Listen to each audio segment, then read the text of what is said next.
A black hole is about to break physics. The simple act of something falling into one of these cosmic voids creates the deepest crisis in modern science. This is not a story of distant explosions or galactic collisions. It is a quiet, fundamental conflict that threatens to unravel everything we think we know about reality itself. By the end of this journey, you will understand why this paradox is the single greatest engine for discovery in physics today. We will see how the fate of a single particle vanishing behind an event horizon forces us to choose between our two most successful theories. What does it truly mean for information to be lost forever? And could the answer rewrite the laws of the universe from the ground up? How much of our picture of reality are we willing to let go of to find the truth? This crisis has been quietly brewing for nearly a century, born from our own towering successes. To understand why a black hole becomes a battlefield, you must first meet the two champions, the two separate and brilliant descriptions of reality that have never agreed to share the same stage. On one side stands the grand vision of space and time itself, Einstein's theory of general relativity. It tells us that gravity is not a force in the traditional sense, but the bending and warping of the fabric of the universe. A planet orbits a star because it is rolling along a curved groove in spacetime. A black hole, in this view, is the ultimate expression of this geometry. A pit in the cosmic fabric so deep that its walls, the event horizon, become a one-way street.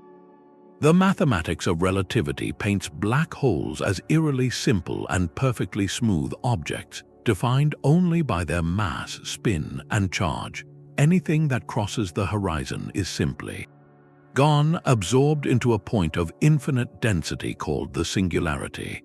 The theory is silent on what happens to the detailed identity of what fell in.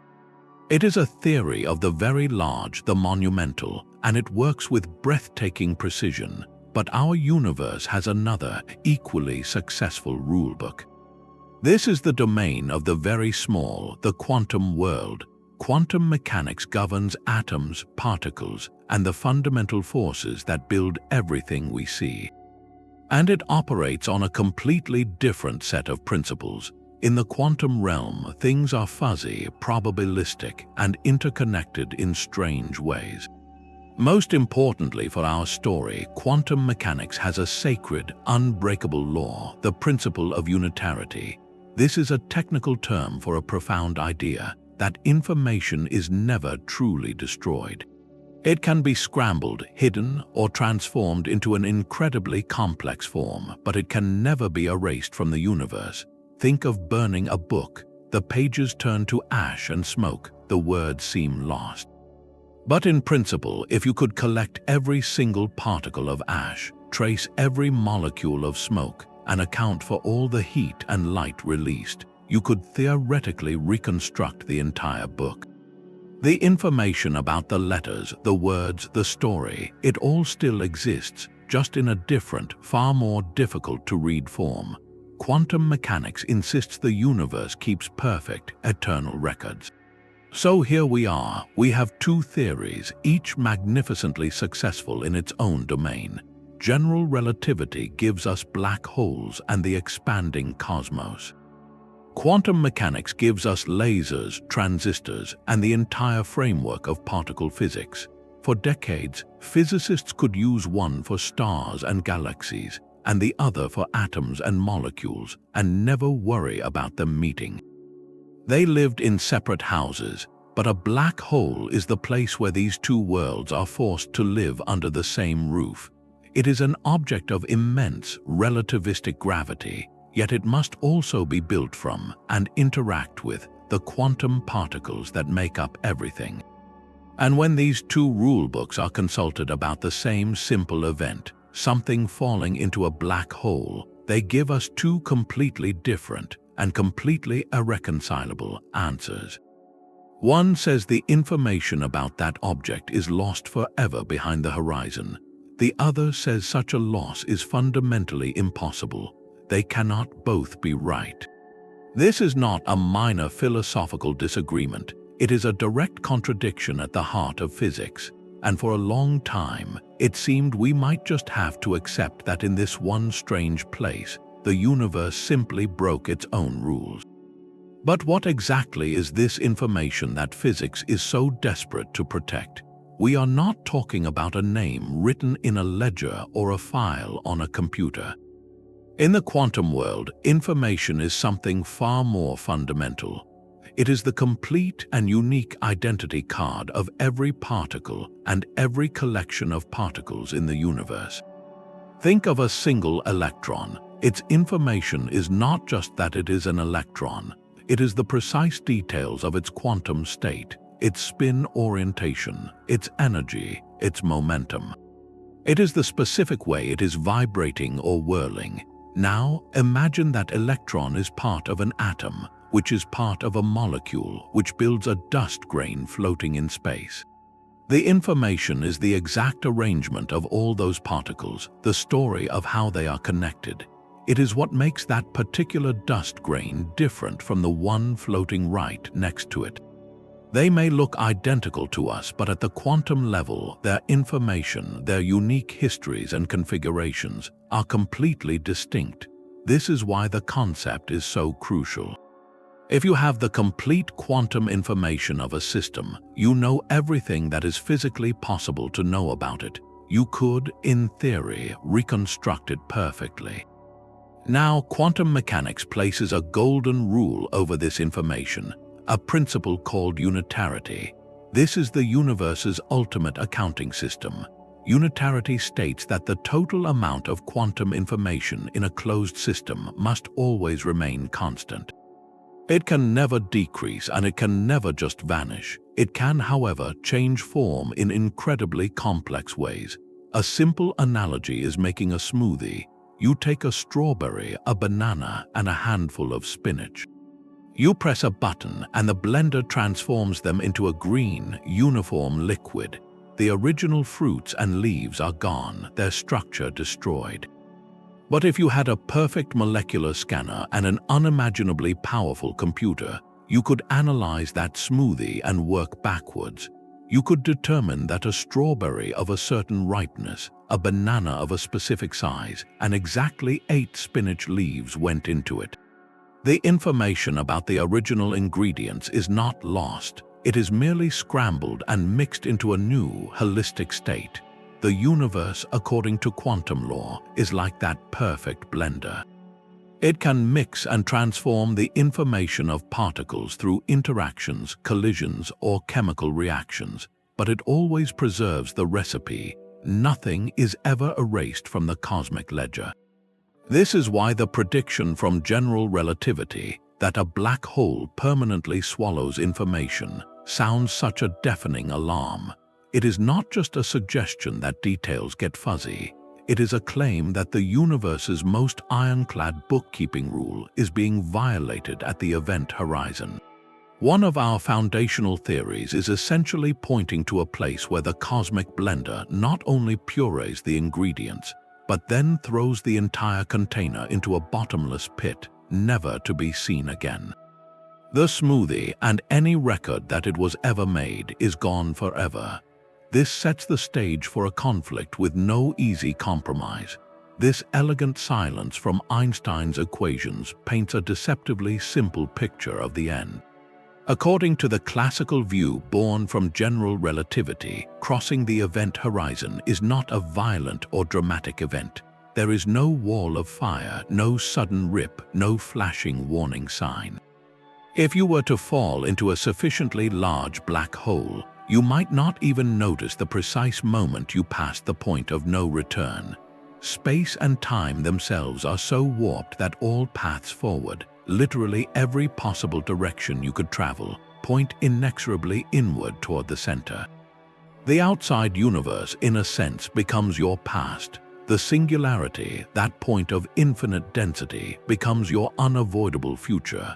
And from the perspective of anyone watching you from a safe distance, something even stranger happens. As you approach the horizon, the intense gravity stretches the light coming from you, redshifting it into oblivion.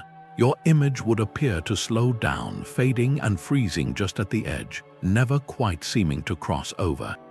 You, from their point of view, become a ghostly fossil etched onto the surface of the black hole for all eternity. But in the classical story, that is just an illusion, a trick of light and gravity. In reality, you have simply gone. The black hole, having consumed you, settles back into a state of perfect, featureless equilibrium. This is captured by a profound idea called the No-Hair Theorem. It tells us that a black hole, in the end, can be described by only three numbers: mass, electric charge, and spin. Think of it like this: you could throw a grand piano, a cloud of rose petals, or a hard drive containing the entire digital history of a civilization into a black hole.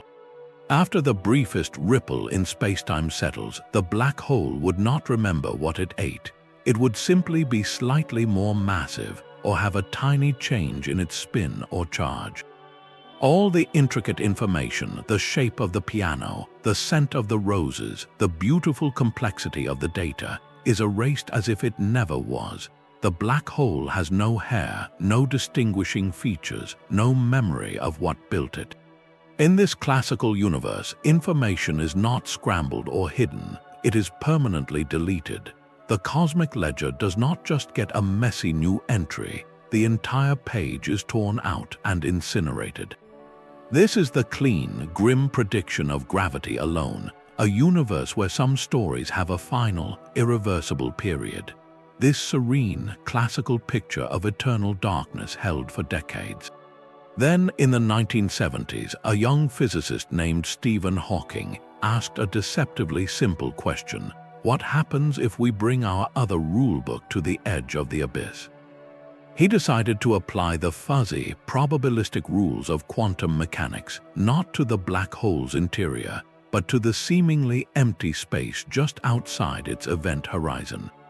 And what he found shattered the elegant silence. Hawking discovered that black holes are not black at all. They glow. The mechanism hinges on a strange quantum concept, the idea that empty space is not truly empty. According to quantum theory, even in a perfect vacuum, pairs of virtual particles are constantly flickering into and out of existence, borrowing energy from the universe for an impossibly brief moment before annihilating each other and paying the energy back. This is a quantum frenzy happening everywhere, all the time. Normally, these particle pairs vanish without a trace, but Hawking realized that if this quantum dance happens right at the precipice of a black hole, gravity changes the story dramatically. Imagine one of these virtual pairs popping into existence just at the event horizon. The intense tidal forces of the black hole can rip the two particles apart before they have a chance to reunite and vanish. One particle falls inward, crossing the horizon, lost forever. Its partner, however, gets flung outward, escaping into the universe as real radiation. This is Hawking radiation, a faint thermal glow emanating from the void itself. From the perspective of someone outside, it appears as if the black hole has emitted a particle. But there is a profound cost. The particle that fell in had negative energy relative to the outside universe. When it joins the black hole, it actually reduces the black hole's total mass and energy.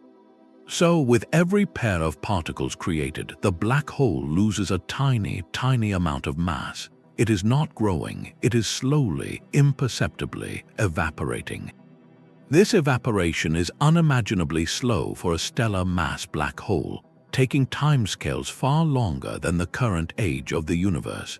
But the principle was revolutionary, a stunning marriage of quantum mechanics and gravity that forced everyone to look at black holes in a completely new light.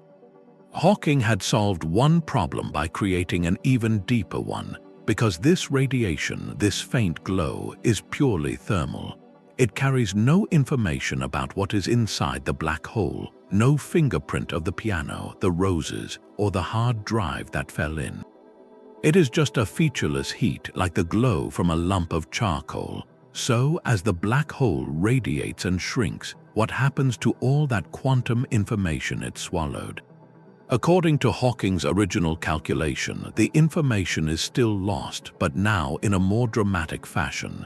When the black hole finally evaporates completely, vanishing in a final puff of radiation, the information it ever contained is gone with it, erased from the cosmos. The cosmic ledger has not just a torn-out page, but the entire book catching fire and burning to ash. Hawking's radiation did not resolve the information paradox, it weaponized it, turning a theoretical contradiction into an inevitable crisis of vanishing information. Hawking's brilliant calculation had inadvertently set a trap for physics itself. The gentle glow of his radiation presented a terrifying either-or scenario for the universe. If a black hole evaporates completely, leaving behind nothing but a fading cloud of random thermal particles, then the original information about everything it ever consumed is gone for good. That specific, unique quantum identity of the piano, the roses, the hard drive, it is not hidden or transformed. It is erased as if the universe itself hit the delete key. This outcome is not just a problem, it is a direct violation of quantum mechanics' most sacred commandment, unitarity, the law that information can never be destroyed. So physics is left staring at a chasm with only two bridges across, and both appear to lead off a cliff.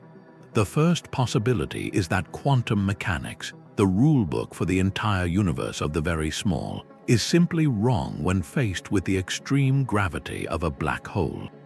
Perhaps in this one special case, the universe does allow its own ledger to be burned.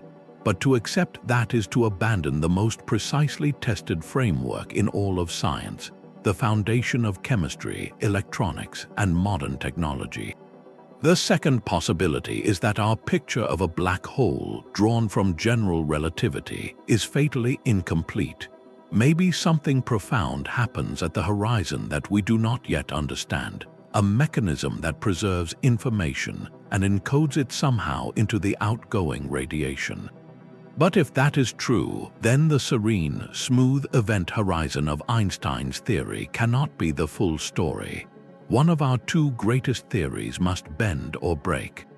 This is the precise moment the information paradox was born, not as a curiosity, but as a screaming alarm that our understanding of reality has a fundamental crack running right through its center. The fate of a single bit of quantum information lost in the darkness had become the deepest crisis in physics. This left physics with a terrifying conclusion, one that Stephen Hawking himself was initially forced to accept. If his calculations were correct, then information truly was gone, deleted from the universe forever. The implications of this were not just a minor tweak to the rules, they were a complete demolition of the foundation. Quantum mechanics, with its sacred law of information preservation, would have to be wrong. But rewriting quantum mechanics does not mean making a small adjustment. It means inviting chaos into the very heart of reality. If information can be destroyed, then the universe becomes fundamentally unpredictable. The perfect cosmic ledger, where every transaction is accounted for, would be replaced by a book with pages that spontaneously catch fire. The past would no longer reliably determine the future. Think of it like watching a movie, but in this new lawless universe, the film could suddenly splice in random, unrelated scenes from a completely different story with no explanation. The narrative of cause and effect, the very basis of scientific understanding, would unravel. Hawking famously made a bet with other physicists, insisting that information was lost because his own beautiful mathematics pointed to that grim, universe-altering fact. It was a stance born not from preference but from the cold logic of his equations, a logic that painted a picture of a cosmos where some stories simply end, not with a period but with an erasure. The stage was set for a war of ideas, a conflict that would cleave the world of theoretical physics into opposing camps. On one side stood the defenders of quantum purity, who held the principle of unitarity as an unbreakable law of nature. To them, accepting information loss was not an option, It was a surrender that would collapse the entire logical structure of reality. The universe had to keep perfect records, no matter what. Facing them were the gravitational realists who saw the elegant, inescapable geometry of Einstein's equations. The event horizon was a one-way membrane, smooth and featureless. If Hawking's math said information was destroyed there, then perhaps we simply had to accept that black holes were the universe's ultimate shredders. This was no polite academic disagreement. It was a fundamental clash over the nature of reality itself. Resolving the black hole information paradox became the single most important puzzle in all of physics, a beacon that would guide and frustrate a generation of the brightest minds. The quest was no longer about understanding black holes alone. It was a desperate search for a new set of rules, a theory of everything that could finally make peace between the quantum world and the realm of gravity. The fate of a single bit of information had become the key that might unlock a deeper universe. Into this stalemate, a strange and beautiful idea began to take shape from the depths of string theory. It suggested that our entire intuition about space and information might be an illusion. What if the three-dimensional world we experience, with all its depth and volume, is not the most fundamental reality?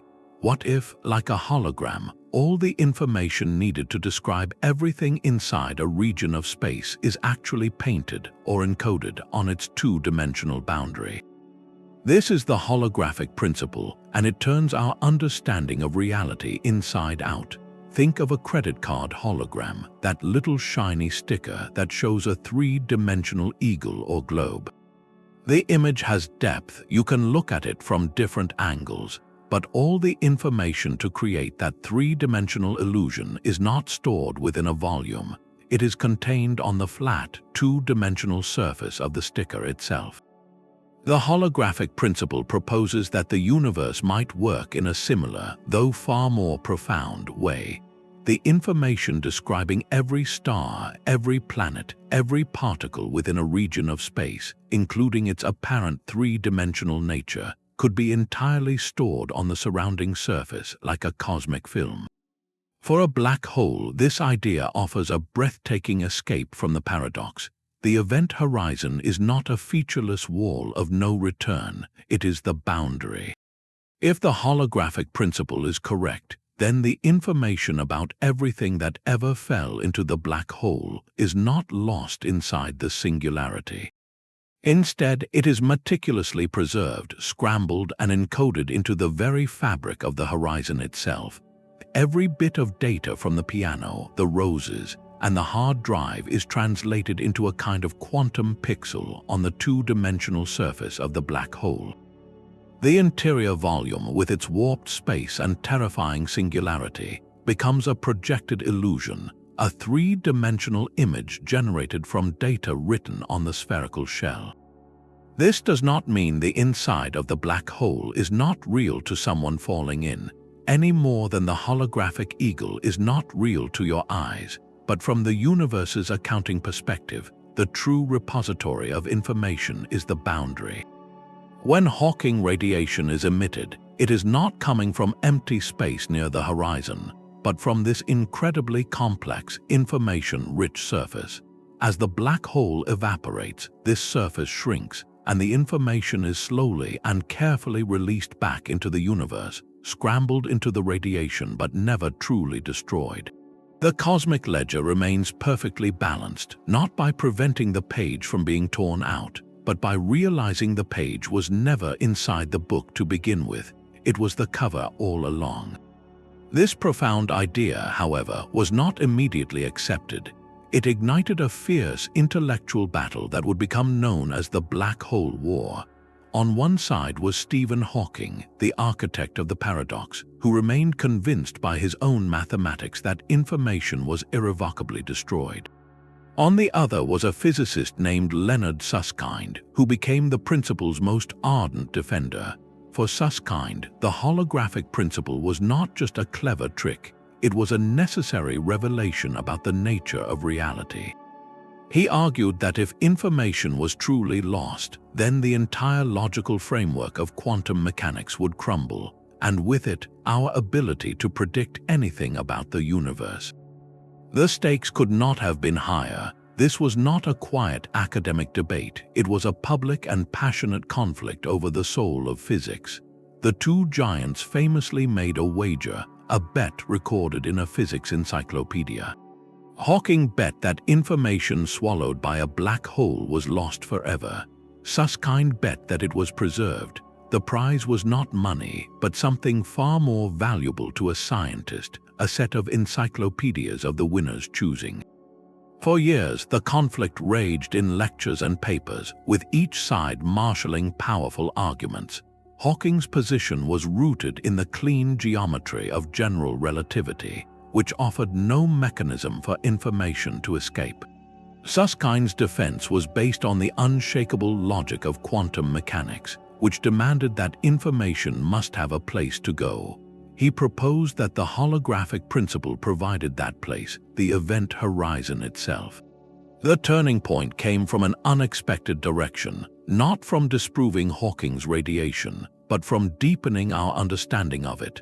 Through intricate work in string theory and quantum gravity, Susskind and others showed how the information of infalling matter could indeed be transferred to the horizon's microscopic structure and then subtly encoded into the outgoing Hawking radiation.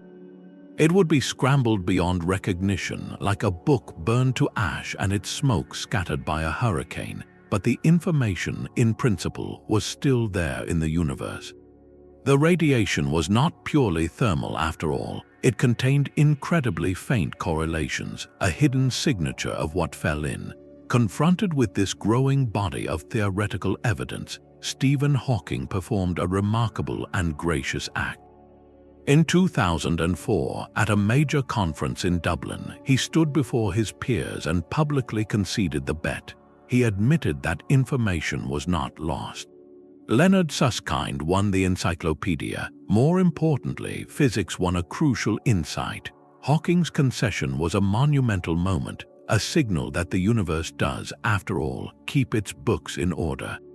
The holographic principle had moved from a radical speculation to a cornerstone of modern theoretical physics, all because of the fate of information at the edge of darkness. But the war's end did not mean the paradox was neatly solved. Conceding that information is preserved is one thing, explaining how is another. If the data of a falling object is perfectly mirrored on the horizon, what happens to the original? Does it just vanish? Leonard Susskind, having won the battle, now offered a mind-bending resolution, a concept called black hole complementarity. It is a philosophical escape hatch built from the very fabric of quantum theory itself. The core idea is that the question of what happens at the horizon has no single, absolute answer. It depends entirely on who is asking, or more precisely, who is observing. For someone watching safely from a distant telescope, the story is one of preservation. As an object approaches the black hole, its information is not lost. Instead, it gets scrambled and encoded onto the event horizon's microscopic structure, like data being written onto a blazing hot, two-dimensional hard drive. The object itself, from this outside perspective, appears to smear and fade onto the surface, its information reflected and saved. The horizon acts like a fiery quantum mirror. But for the brave or foolhardy astronaut actually falling into the black hole, the story is completely different. According to the equations of general relativity which govern their journey, they encounter no wall of fire, no mirror, no sudden copying of their atoms.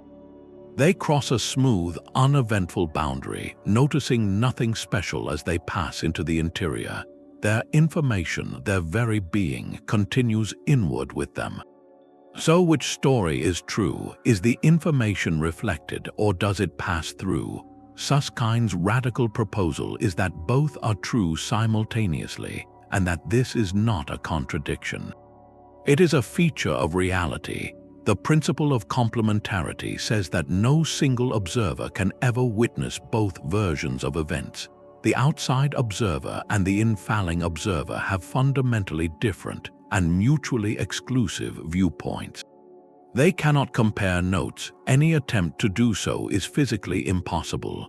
It would require sending a signal from one perspective to the other, a signal that could never outrun the laws of physics governing the black hole.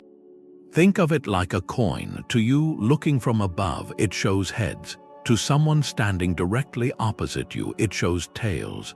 Both descriptions are accurate and complete from their own vantage point. The coin itself is the whole object, possessing both properties, but no single perspective can see both sides at once. Black hole complementarity suggests reality at the horizon is similar. The information is both reflected and transmitted, a single quantum reality with two faces. This allows the universe to satisfy both rulebooks, to have its cake and eat it too. Quantum mechanics is happy because from the outside, information is never destroyed. It is meticulously saved on the horizon. General relativity is happy because from the inside, space is smooth and continuous, with no violent firewall to violate its principles. The paradox only arises if we insist on a single, God's eye view of reality, a perspective the universe simply does not allow. This solution is elegant, but it asks us to accept something profound, that the nature of truth itself might be observer-dependent, that what happens in the universe is not an absolute play, but a collection of consistent stories, each valid for the one living it.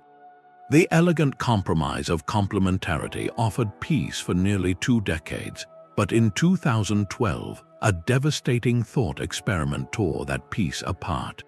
4 physicists whose initials gave the argument its name, AMPS, asked a deceptively simple question: what if we could, in principle, compare notes?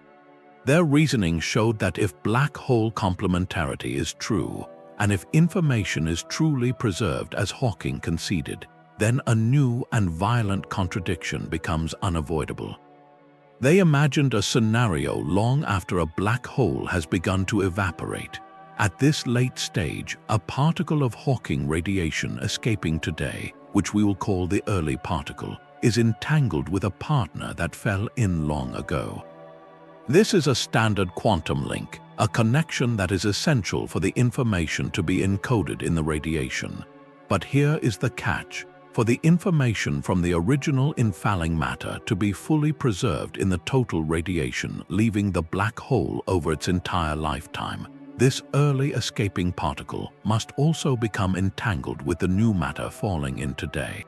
In other words, that one early particle must be quantumly linked to 2 different things, the old partner inside and the new object crossing the horizon now. This is the heart of the crisis. In the quantum world, this is forbidden. It is called the monogamy of entanglement.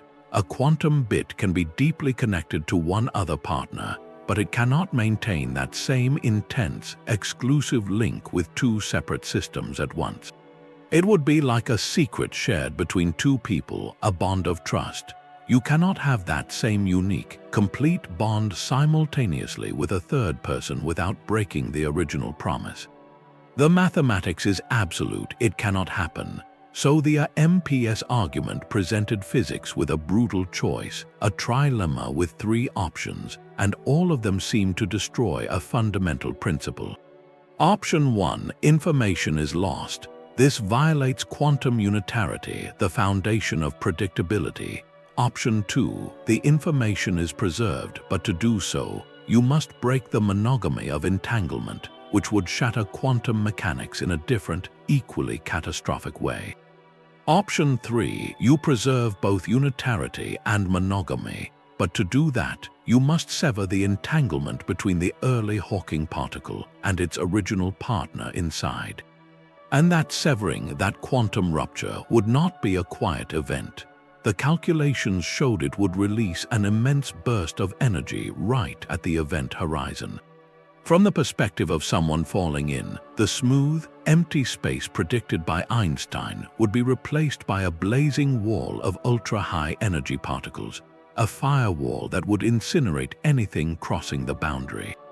This violates the cherished principle of equivalence from general relativity, the very idea that free fall feels like floating in empty space, that the horizon is not a special place you can feel.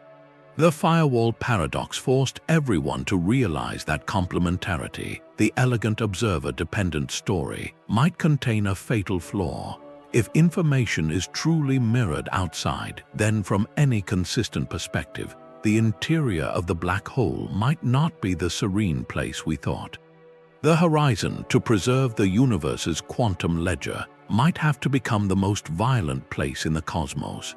We are left staring at the abyss again, realizing that saving information might require burning the very idea of a gentle fall into nothingness.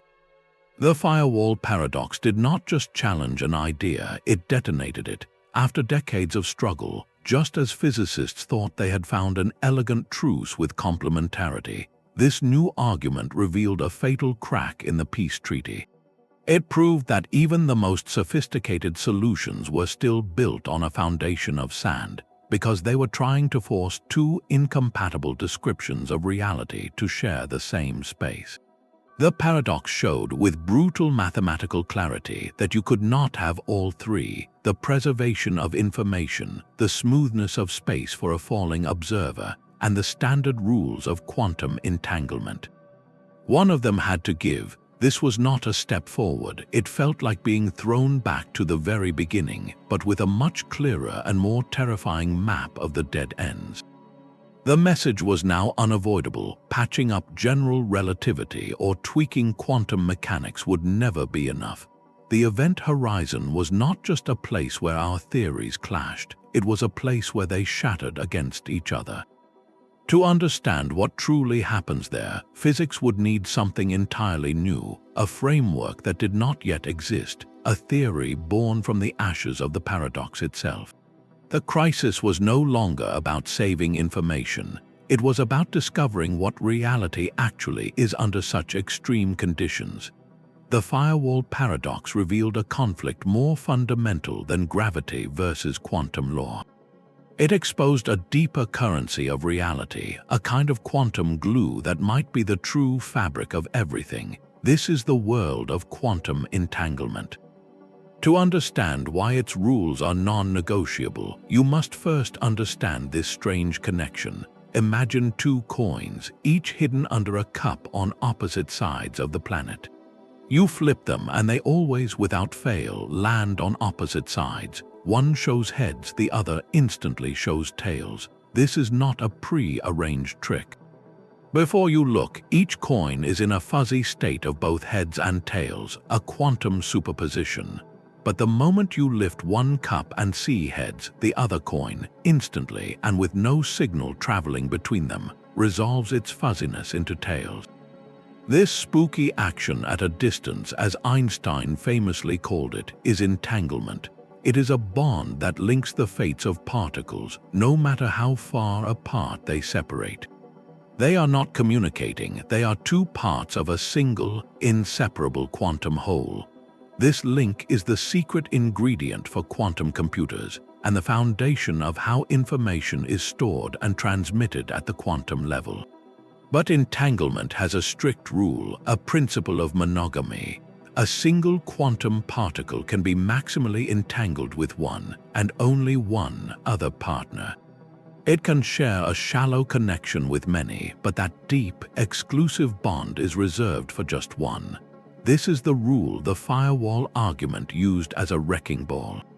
It showed that preserving information required a late escaping particle to be maximally entangled with both an old partner inside the whole and a new one falling in, a clear violation of quantum monogamy. The universe's bookkeeping, it seemed, was trying to forge a counterfeit bond, and the cost of catching the forgery was a wall of fire. But what if entanglement is not just a feature of particles within space, but the very thing that weaves space itself together? This is the most radical shift in thinking to emerge from the paradox. Some physicists now propose that spacetime, the smooth continuum of Einstein's universe, is not fundamental. It might be an emergent illusion, a holographic projection generated by a vast cosmic web of quantum entanglement. Think of a three-dimensional tapestry.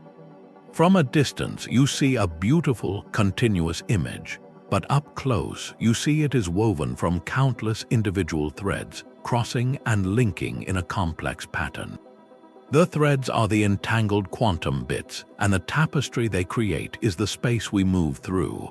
If entanglement between two regions is strong, the space between them is smooth and connected, like a tightly woven section of cloth. If that entanglement is severed, the fabric of spacetime itself might fray or tear, creating a discontinuity, a firewall, or perhaps something even stranger. In this view, the event horizon of a black hole is not just a place where gravity is strong.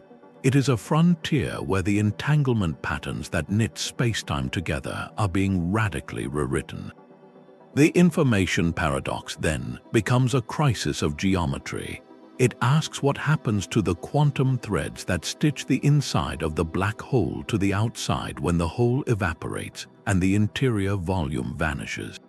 The firewall might be the symptom of those threads being cut too abruptly. So the quest is no longer just to save information. It is to understand how reality is assembled from these deeper, more abstract quantum connections. The fate of a bit of information is now tied to the fate of space and time. This radical shift in perspective demands a new vocabulary, a new way of describing reality's deepest links. That vocabulary arrived in the form of a stunningly simple equation, just 3 letters, ER equals EPR. It is a conjecture, a bold proposal by physicists Juan Maldaisner and Leonard Susskind that forges a direct bridge between the two greatest mysteries of 20th century physics. On the left side of this cosmic equation, ER, stands the Einstein-Rosen bridge, better known as a wormhole. This is a tunnel through the fabric of spacetime, a shortcut connecting two distant regions of the universe, a staple of science fiction. On the right side, EPR, stands the Einstein-Podolsky-Rosen paradox, the very paper that first highlighted the bizarre, spooky nature of quantum entanglement. For decades, these were seen as completely separate ideas, one from the realm of gravity and geometry, the other from the fuzzy world of quantum particles. Maldaisner and Susskind's breathtaking proposal is that they are not separate at all. They are the same phenomenon described in two different languages. The conjecture suggests that when two particles are quantumly entangled, they are not just mysteriously linked across space, they are literally connected by a microscopic wormhole, a Planck-scale bridge in the geometry of spacetime itself. The entanglement is the wormhole. The wormhole is the entanglement. It is a statement that the quantum glue holding information together is the same substance that stitches the universe into a continuous whole. To grasp this, think of the classic example of two entangled coins, one here, one on a distant planet.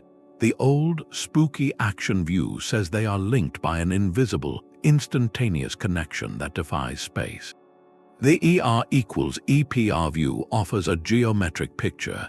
Imagine the two coins are not separate objects floating in empty space, but are actually the two mouths of a submicroscopic tunnel, a wormhole so tiny it is woven from the fabric of spacetime at the quantum level. Their fates are correlated not by magic but by geometry because they are part of the same connected structure. This reframes everything about the information paradox. The problem was always how information inside a black hole could be connected to the radiation outside. If entanglement creates geometry, then perhaps the answer has been there all along, written in the shape of space itself.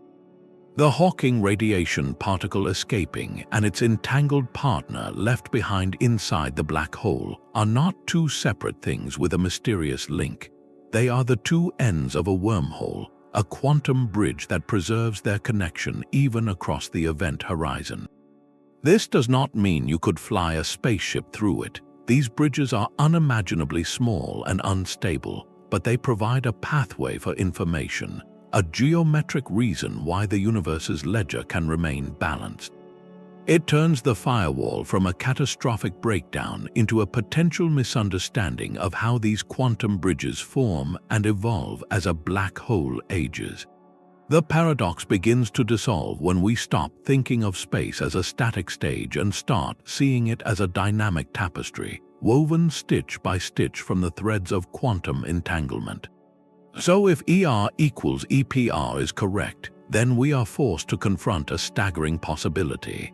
The stage upon which the entire drama of the universe plays out, the smooth, continuous fabric of spacetime described by Einstein, might not be the foundation of reality. It could be a secondary effect, a collective illusion that emerges from something deeper, colder, and more abstract, a vast, buzzing network of quantum entanglement. Think of the surface of a lake on a calm day. It appears as a single, continuous sheet of glass, a perfect stage for light to dance and boats to sail. But we know this smoothness is an illusion, an average behavior of countless, frenetic water molecules jostling beneath. The lake is not fundamentally a sheet, it is fundamentally a crowd. In this new view, spacetime is the lake's surface. The individual quantum bits and their entanglements are the molecules. What we perceive as the geometry of the universe, its distances and its curvature, is not a given. It is a story told by the density and strength of the quantum connections between things. Where entanglement is rich and complex, space is strongly connected and smooth. Where it is sparse or severed, the fabric phrase and geometry itself may cease to have meaning. This turns the black hole from a monstrous object in space into a critical experiment in the nature of space. Its immense gravity is not bending a pre-existing stage. It is an extreme manifestation of a specific, deeply knotted pattern of quantum entanglement. The event horizon, then, marks a boundary where that pattern is being rewoven under incredible tension. The smooth interior described by general relativity is the emergent story, the apparent calm surface of this quantum lake. But as we approach the singularity, the underlying frenzy becomes too great. The molecular chaos can no longer sustain the illusion of a smooth sheet. The water, so to speak, boils away. The geometry we rely on dissolves, revealing the raw, probabilistic quantum network beneath. This is why the information paradox is so profound. It is not a glitch in our theories, it is a signal that we are seeing reality transition between two layers of description. The crisis occurs precisely where the emergent illusion of smooth spacetime begins to crack, forcing the more fundamental quantum laws to the surface. The firewall, the fuzzball, the holographic horizon, these are all attempts to describe what that cracking looks like. What happens when the crowd of quantum bits can no longer pretend to be a calm, continuous stage? The fate of information is safe in the quantum network, but to retrieve it, we must be willing to let go of our most intimate intuition, that we live in a universe of here and there, of before and after, woven from a seamless fabric. That fabric, it seems, is a tapestry, and at its edges we can finally see the threads. For decades, the battle over information was fought with philosophy and paradox, a war of ideas without a clear scoreboard. Then, a physicist named Don Page asked a different kind of question, one that changed the entire conflict. What if we could measure it? What if we could track the flow of information into and out of a black hole with a graph, a simple curve on a chart? His calculation did not solve the paradox, but it gave physicists something they desperately needed, a quantitative test, a specific target that any true theory of quantum gravity must hit. Think of it like a detective trying to solve a complex heist. For years, they have only had witness statements that contradict each other. Then, someone finds the security system's master log, a precise record of every door that opened and every alarm that was triggered at specific times. The log does not name the thief, but it tells the detective exactly what any proposed solution must account for. Don Page provided that master log for the black hole information heist. He asked, if information is truly preserved, how would its journey back to the universe look over the entire lifetime of an evaporating black hole? His answer is the Page curve. At the moment a black hole forms, it has swallowed a huge amount of quantum information. To an outside observer, that information seems completely hidden, locked behind the event horizon. The entanglement between the black hole and the outside universe is essentially zero. As the black hole begins to emit Hawking radiation, the story starts to change. Initially, the radiation is random and thermal, carrying almost no information about what fell in. It is like the first puffs of smoke from a burning library, just ash and heat, no words. During this early phase, the entanglement between the black hole and the radiation it has emitted is very low, and the information remains effectively lost from the outside perspective. The curve on the graph stays flat, but here is the critical turn. Page calculated that this cannot last forever. Once the black hole has evaporated past the halfway point of its life, something profound must happen. The radiation being emitted now is no longer independent. It must start to carry subtle correlations with the radiation that was emitted earlier. Why? Because the total amount of information the black hole ever contained is fixed. If that information is to be fully returned to the universe by the time the black hole vanishes, it has to start coming out. The later particles of radiation become entangled not just with the black hole's interior, but with the early particles that already escaped. This intricate web of connections is how the information gets encoded, scrambled across the entire history of the evaporation. As this process accelerates, the entanglement between the black hole and the total emitted radiation begins to climb sharply. The Page curve turns upward. By the time the black hole has nearly evaporated away, almost all of its original information has been transferred into the complex pattern of correlations within the Hawking radiation. The curve reaches its peak. The final, fading flicker of the black hole completes the transfer. When the black hole is gone, the information it once swallowed is now entirely out here, woven into the fabric of the radiation. The curve is complete. The universe's ledger is balanced. The Page curve gave physicists a specific mathematical shape to aim for. Any proposal to resolve the information paradox, whether it involved firewalls, fuzzballs, or quantum bridges, now had to produce this curve. It was no longer enough to tell a compelling story. Your theory had to generate this precise graph, showing information hidden, then returned, in exactly this way. It transformed a philosophical debate into an engineering problem for reality itself. The search was no longer for just any solution, but for the one that could build a machine, a description of quantum gravity that would output Don Page's master log. This curve became the North Star, guiding the most advanced work in theoretical physics toward a single, measurable destination. If spacetime is an emergent tapestry woven from quantum threads, then the force that seems to govern its shape must be emergent as well. Gravity, the grand architect of planets and black holes, might not be a fundamental force of nature at all. Instead, it could be a collective side effect, a thermodynamic phenomenon, much like the pressure in a tire or the warmth of a summer day. Think of a bustling city seen from a high altitude. You see traffic patterns, flows of people, the pulse of neighborhoods. These are real, observable forces that shape life in the city, but they are not fundamental laws written into the universe.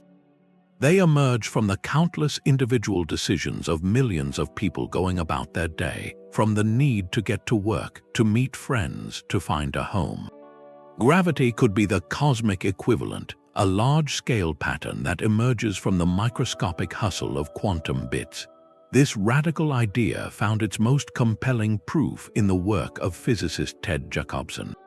He started with a simple but profound observation. Every event horizon, whether around a black hole or even an accelerating observer in empty space, has a temperature and carries entropy, a measure of its hidden information. This is a direct link to thermodynamics, the science of heat and energy. Jacobson then asked, what if we treat the horizon like the surface of a hot, complex system? He applied the most basic law of thermodynamics, which essentially states that energy is conserved and entropy tends to increase, to the flow of energy and information across such a horizon. From these purely thermodynamic principles, with no prior assumption about the geometry of spacetime, he performed a mathematical miracle. The equations that emerged were none other than Einstein's field equations of general relativity. Gravity, in this view, is not a force that bends a pre-existing stage. It is the story the stage tells us when we ask how heat and information are distributed across its boundaries. It is the universe's way of responding to the need to balance its quantum books. When a mass like a star sits in space, it creates a region where the quantum information on the surrounding horizon is arranged in a particular way. The resulting thermodynamic push and pull is what we feel as the curvature of spacetime, as gravitational attraction. The planet orbits the star not because it is pulled by a mysterious force, but because that path represents the state of maximum entropy, the smoothest distribution of information for the entire system. This turns our understanding inside out. We are not held to Earth by a fundamental tug, but by a statistical tendency, a cosmic preference for order arising from deeper chaos. The ground beneath your feet feels solid, but the force that binds you to it may be as ephemeral and emergent as the pressure of the atmosphere. This thermodynamic view of gravity gave us a new language, but to truly solve the paradox, we needed a precise mathematical tool. That tool arrived with the concept of quantum extremal surfaces. In the holographic universe, where information lives on boundaries, these surfaces are like cosmic surveyor's lines. They are not physical walls, but special mathematical boundaries within the quantum tapestry that tell us where information is most efficiently stored at any given moment. For a young, freshly formed black hole, the relevant quantum extremal surface sits just inside the event horizon. This makes intuitive sense. The information of everything that fell in is still associated with the interior volume. But as the black hole ages and begins to evaporate through Hawking radiation, something extraordinary happens in the mathematics. The calculations show that this quantum extremal surface does not stay put. It begins to move not inward but outward, retreating away from the singularity. At a critical point in the evaporation, roughly halfway through its life as predicted by the Page curve, this surface makes a dramatic leap. It suddenly jumps far outside the event horizon, leaving the black hole's interior completely behind. This is a geometric revolution. It tells us that, according to the universe's own quantum accounting, the interior of the old black hole is no longer the dominant repository of information. The true location of that information, the place where it is most efficiently encoded, is now out here in the vast, intricate web of correlations within the Hawking radiation that has already escaped. The interior volume, with its warped space and central singularity, becomes quantumly disconnected or disentangled from the outside universe. It is not that the interior vanishes, but it becomes a separate chapter in a book that is no longer being actively written. The story of the information has moved on. This mathematical jump of the quantum extremal surface provides the exact mechanism for the Page curve. It explains why information seems lost at first. The interior is still connected, then suddenly starts to return. The connection is severed, and the data now resides entirely in the radiation. Most beautifully, it does this without creating a firewall for a falling observer. From the perspective of someone crossing the horizon, even at this late stage, the interior still exists and space feels smooth. They simply enter the disconnected chapter, a region that is no longer holographically linked to the outside story. Their information is not duplicated. It transitions with them into this quantum archive, while a scrambled copy has already been transferred out via the radiation. The paradox dissolves not by choosing one perspective over another, but by showing how the geometry of information itself evolves, gracefully separating the threads of the tapestry so that every observer's experience remains consistent and no laws are broken. Yet even the elegance of quantum extremal surfaces leaves a tantalizing question hanging in the air. Where, in the most literal sense, does the disconnected interior go? If the information is no longer holographically tied to our universe, does it just cease to be? Some of the most speculative and fascinating resolutions suggest it might embark on a journey to somewhere else entirely. One profound possibility is that the interior of an old, evaporating black hole does not vanish into nothingness, but pinches off into its own separate reality, a baby universe. In this breathtaking scenario, our black hole is not an end but a cosmic womb.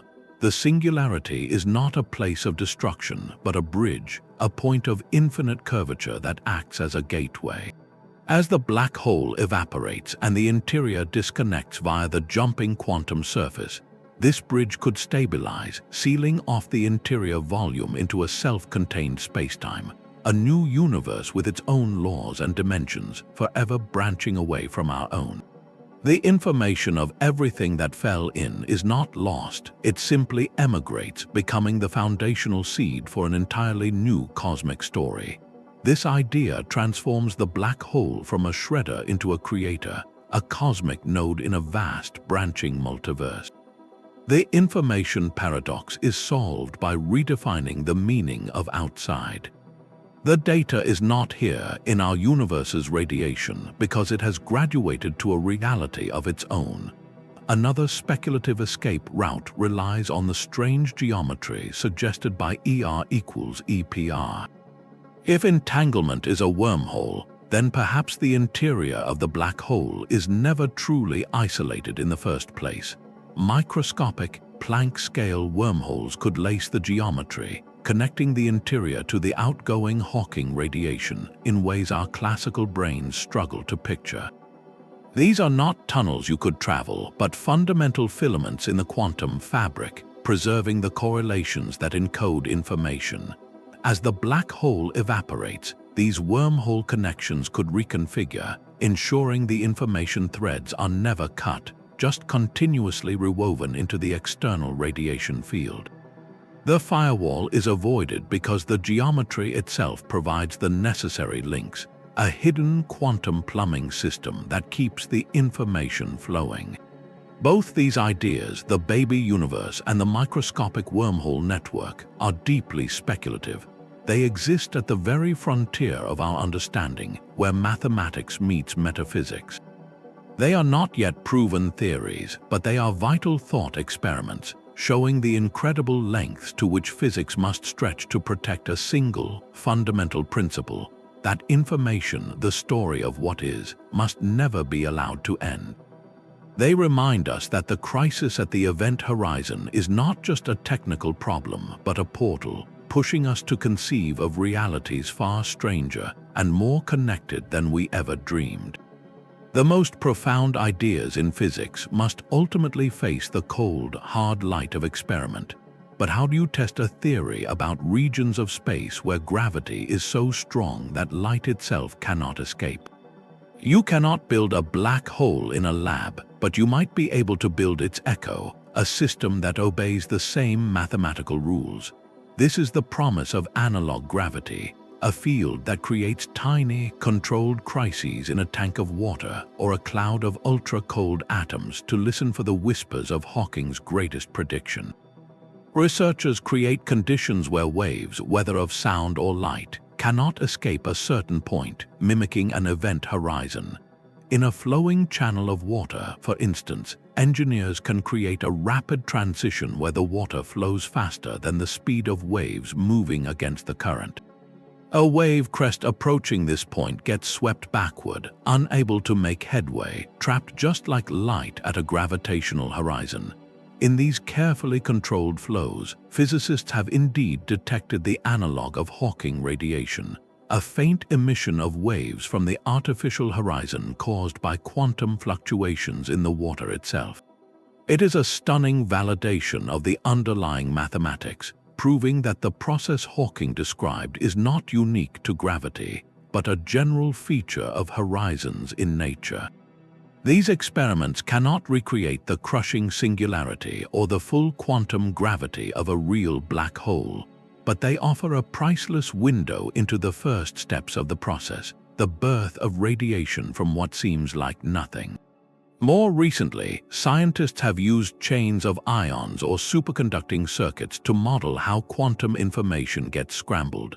By studying how a single bit of information, encoded in one particle, rapidly spreads and becomes entangled with every other particle in the system, they can watch the mechanics of quantum chaos that is central to the information paradox. It is like studying the physics of a single drop of ink diffusing in turbulent water to understand the principles of how a library's worth of data could be scrambled in a cosmic fire. Each lab experiment is a single, simplified note, but together they are helping us learn the scales of the symphony that plays out at the edge of spacetime. They remind us that the universe's deepest laws are not abstract ghosts, but consistent principles that leave their signature wherever we are clever enough to look, turning our most advanced laboratories into portals for listening to the echoes of the abyss. But these brilliant theories and elegant equations force us to confront a deeper, almost philosophical question. What does it even mean for the information paradox to be solved? Our entire struggle rests on a fundamental limitation. We can never, ever peer inside a real black hole to check our work. No experiment can confirm what an astronaut experiences past the point of no return. So a solution in theoretical physics becomes a different kind of achievement. It is not about providing a single, definitive movie of events that everyone would agree on. It is about finding a framework, a set of mathematical rules and principles that allows every possible observer's story to be true within their own reference frame, without leading to a logical contradiction. The universe does not owe us an intuitive narrative, it only owes us consistency. A true solution might be a set of instructions so complete that whether you calculate the fate of information from the safety of a distant lab, or from the terrifying plunge of a falling capsule, the books always balance. The numbers add up, no laws are broken. The story the equations tell the outside observer of information encoded on a shimmering horizon, and the story they tell the infalling observer of smooth, empty space do not have to be the same story. They just have to be two valid chapters of the same consistent book. Our human craving for a single, absolute truth, for knowing what really happens, might be the very instinct we need to let go of. The solution could be accepting that reality is not a single play, but a collection of perfectly valid, mutually exclusive perspectives, bound together by the unbreakable mathematics of quantum gravity. The paradox is solved not when we see the answer, but when we understand why our question needed to be reframed entirely. This relentless push toward a deeper reality found its most complete mathematical expression in a framework that was already waiting in the wings: string theory. For decades, string theory had been criticized for its lack of experimental predictions, a beautiful castle floating in the sky of mathematics. Yet when it came to the black hole information paradox, that very mathematical power became its greatest strength. It provided the first concrete, calculable model where every step of the process, from formation to evaporation, could be tracked with absolute precision, not in our familiar universe, but in a simplified mathematical playground. The key to this playground is a duality known as the AD-SCFT correspondence, a specific and stunning realization of the holographic principle. It proposes a perfect equivalence between two completely different-looking worlds. On one side, you have a universe with gravity, a warped, higher-dimensional space known as anti-de Sitter space. In this world, black holes can form and evaporate. On the other side, you have a universe without gravity at all, a lower-dimensional quantum field theory that lives on the boundary of that warped space. This boundary theory is a kind of exotic, perfectly quantum system, like a soup of particles obeying very strict rules. The AD-SCFT correspondence is a dictionary. It states that these two descriptions, the gravitational universe with black holes in the bulk and the non-gravitational quantum theory on the boundary, are not just similar, they are exactly the same physics described in two different languages. Every single event, every particle, every process inside the gravitational universe has a one-to-one translation into the behavior of the quantum soup on the boundary. This is holography made mathematically ironclad. Now, watch what this does to our paradox. In the boundary description, the quantum field theory, there are no black holes as we know them. There is no event horizon, no singularity, no mysterious interior. There is only a hot, chaotic, but perfectly ordinary quantum system evolving according to the standard, well-understood rules of quantum mechanics. And those rules are unitary, they absolutely preserve information. If you translate the entire life cycle of a black hole in the gravitational universe into the language of the boundary theory, you are simply watching a hot quantum state cool down. Information in that quantum system is never destroyed. It just gets scrambled into ever more complex patterns as the system evolves. The page curve, that precise graph of information return, can be derived directly and rigorously from these boundary calculations. The mathematics leaves no room for ambiguity. The process is unitary. The information is preserved. So what does this tell us about the black hole in the gravitational picture? The correspondence forces a single, inescapable conclusion. Since the two descriptions are equivalent, the evaporating black hole process must also be unitary. The information must come out. The paradox in this precise mathematical model is solved. The gravitational description, with its apparent loss, is simply a difficult-to-interpret translation of a process that is perfectly clear and consistent in the other language. The event horizon's mysteries are not evidence of broken physics, but a sign that we are trying to read the story in a language that becomes clumsy and misleading under extreme conditions. The AD-SCFT correspondence does not tell us exactly how a black hole in our universe does it, but it provides an existence proof, a mathematical beacon showing that a universe with gravity can absolutely obey the quantum law of information preservation. It tells us that the crisis has a solution and points the way toward what that solution must look like, a fundamental holographic unity where the geometry of space and the flow of information are two sides of a single, deeper coin. Yet this magnificent mathematical resolution leaves a profound and unsettling gap in our story. We have saved the universe's ledger, but we may have lost the traveler. The holographic principle, the page curve, the elegant jump of quantum extremal surfaces, they all work flawlessly for an observer who stays safely outside the black hole, watching the cosmic accounting from a distance. For them, the information is preserved, neatly transferred from the horizon into the radiation. But physics must account for every perspective, and the most challenging one remains that of someone who chooses to cross the line. What does the interior of a black hole look like in this new holographic reality? If all the information is encoded on the two-dimensional boundary, what exactly is the three-dimensional space that someone falls through? Is it an illusion, and if so, how can it feel so real? This is the remaining contradiction, the final piece of the puzzle that resists a clean, intuitive fit. The equations tell us that from the outside, the interior is effectively disconnected, a quantum archive, but for the astronaut passing the horizon, general relativity's prediction of smooth, empty space feels overwhelmingly compelling. Reconciling these two truths, the outside mathematical description and the inside lived experience, is the last great hurdle. It asks us to define what we mean by real.